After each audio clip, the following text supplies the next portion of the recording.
Hi YouTube, I am Nate. As you already know, a mass shooting occurred recently at Pulse, a LGBT club in Orlando.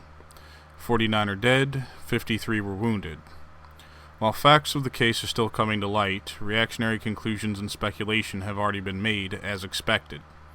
Despite all of the variables, like the shooter's motive, most likely being deep internalized homophobia, coupled with trying to adhere to a doctrine that openly preaches hatred towards homosexuals, the conversation has turned to guns. This is where it always ends up, and although I am deeply disturbed by this fact, it is a fact, and this line of thinking that plagues the American psyche isn't going away anytime soon. Guns, guns, guns. No matter the gray areas of the discussion, two very vocal extremes dominate it. On one side, we have those who wish to ban guns, or at least certain kinds of guns they deem too dangerous and unnecessary for civilian ownership and operation. On the other, people who want to cling to their guns and fear that they will be taken away by some state authority after the fear of firearms goes mainstream. The middle ground is not the best position to take in every argument, but I feel it is in this one. Even as a gun enthusiast myself, I have to recognize that others will not practice the level of discipline and respect regarding firearms ownership and usage that I and other enthusiasts I associate with do.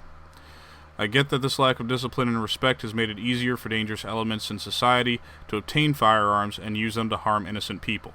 A compromise must be made. I'd like to preface this by first dismantling common bullshit I hear flow from the mouths of those too ignorant to think in complete sentences. First, do not compare the U.S. to any other developed nation concerning gun violence.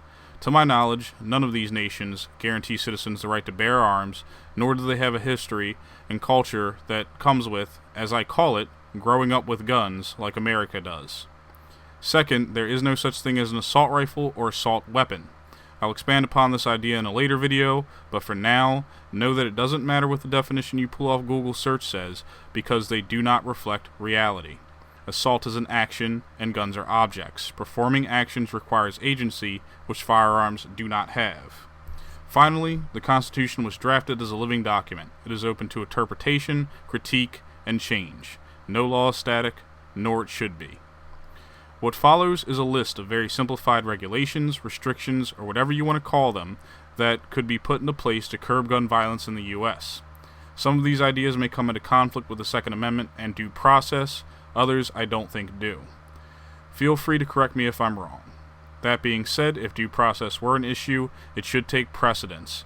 The government should not treat anyone as if they are a criminal unless they have been convicted of a crime.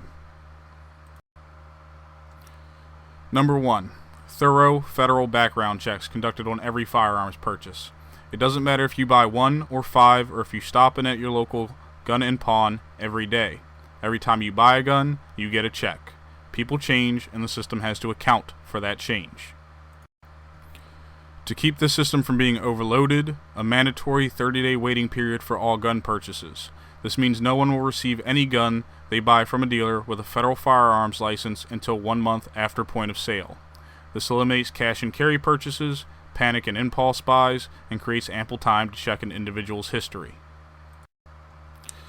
3. Mental health screenings accompany the 30-day period and background check. The buyer must see a licensed professional for this screening before or during the 30-day period and get a written form attached to the background check. Certain mental illnesses, such as clinical depression, schizophrenia, psychopathy and sociopathy, bipolar disorder, and dissociative identity disorder, should bar an individual from owning a firearm at least until the illness is being properly treated and another screening is performed. 4. Concerning the recent tragedy in Orlando, those under investigation by any law enforcement agency should be immediately barred from purchasing a firearm. If the investigation proved inconclusive, the subject now has a waiting period of 1 year after the investigation, plus a 30-day period after point of sale. This restriction that has been proposed by myself and others may be the one that conflicts with the Second Amendment the most. The government should not be arbitrarily putting people on a terror watch list.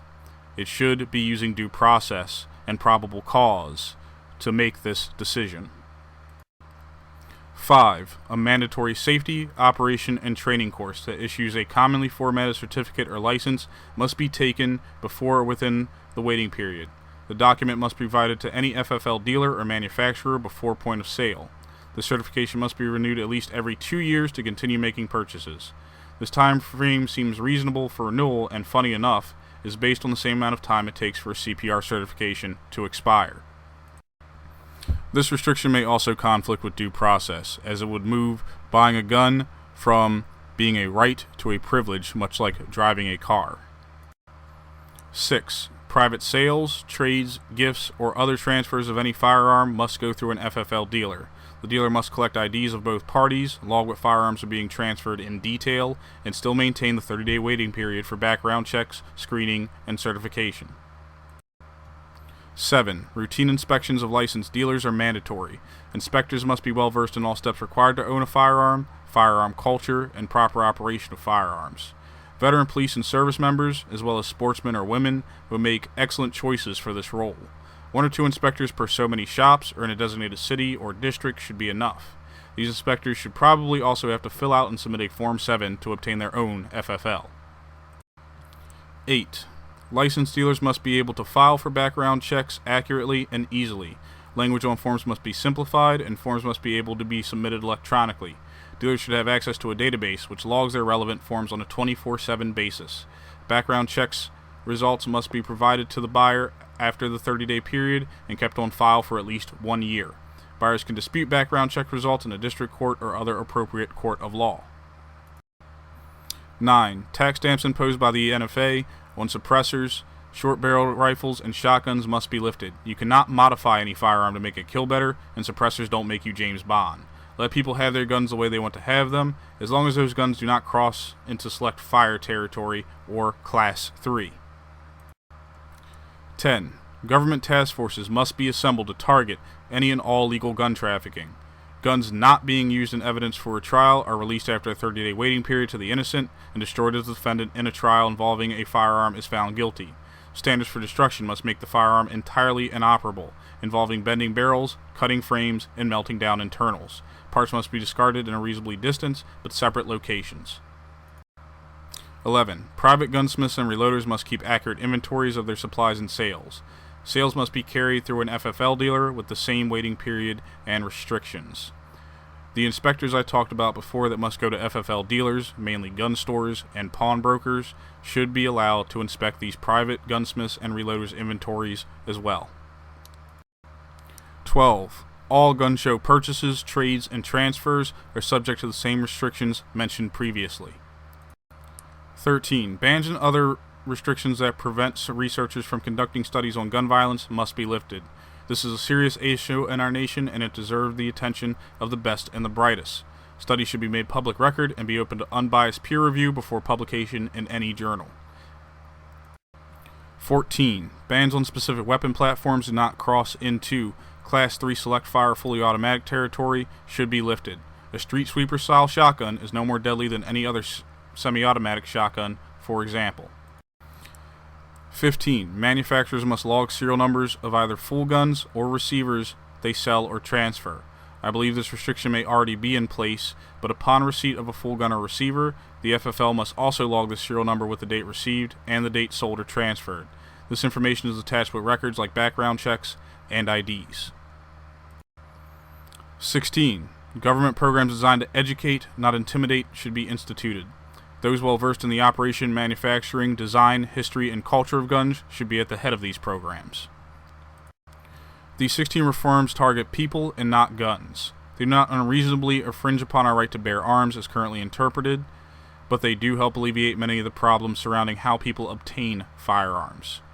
Of course, this being said, due process and the Bill of Rights, including the Second Amendment, must stay intact. They stand in the way of panic buying, straw purchases, and illegal sales and production. They address common problems associated with mass shootings, such as mental illness, impulse buys, and unregistered transfers of firearms. These reforms are not perfect by any measure, but I believe they do fall into the category of common sense, all things considered. I have admittedly not mentioned much suspected opposition to these reforms, nor how they would be implemented or enforced. Please feel free to comment and add input.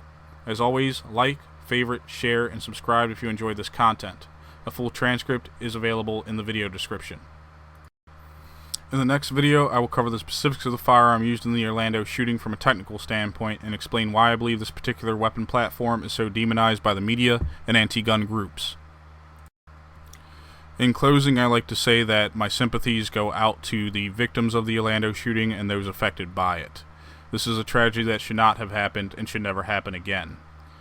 As a gun enthusiast, I will do the little bit that I can to help prevent that from ever happening again.